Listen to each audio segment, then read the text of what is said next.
I think especially for people maybe in Australia or in whatever country where they might be thinking about having a referendum or a plebiscite, it's easy to see the good things from outside, but they weren't here to experience the negative stuff. And we all said, even after it passed, if we could have done it through legislation and avoided the campaign, we all would have. And I wouldn't really wish that on a gay community elsewhere. I don't think any of us realised how painful and emotionally and psychologically draining it was going to be to have to knock on every door and ask people to vote yes. Because we weren't just asking them to vote yes, we were coming out at every doorstep. And every time we had to do it, it brought back terrible memories for a lot of people.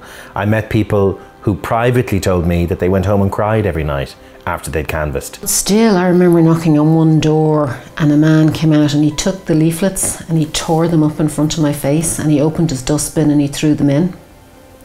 And then another time we were walking down the street, a guy walked down the street after us shouting at us for about 5 minutes, just shouting obscenities at us, and that was really hard. Like, that kind of negative stuff was really difficult. Our campaign was not to have a referendum. Our campaign for over 10 years was to have legislative change.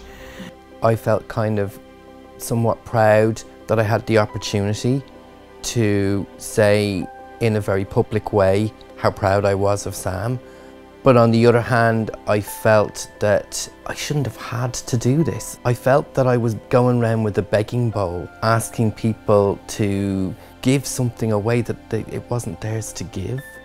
Like, Ireland isn't the same as it was beforehand, and there is more conversation, but I think the cost of that conversation was too high.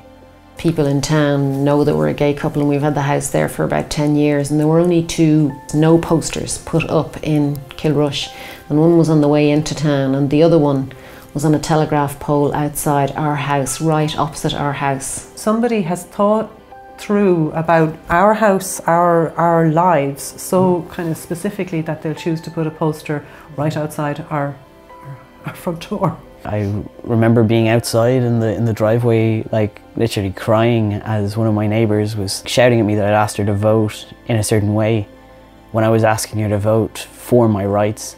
I called to this beautiful house. This man I now know was only waiting for me, and he turned to me and he said to me, "Do you expect me to go out and vote for men to stick their up other men?" I just said, "All right, thank you," and I walked out. I'm an older woman. Nobody has ever said anything like that to me. I saw something on one of my friends' timelines that they had walked past 2 men picketing in the street, and they kind of described the men and said they were so angry, and they were, you know, spewing huge signs as well, yeah, like big signs, you know, just really hateful signs.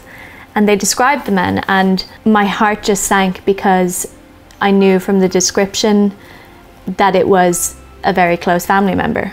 The fact that this person would go out of their way when they knew that we were engaged at that point, that we were planning children, that we were trying to build a family, it was horrible. If as a nation, if as a society, that you think that everybody in your country should have equality, that's what you should do, and you should legislate for that.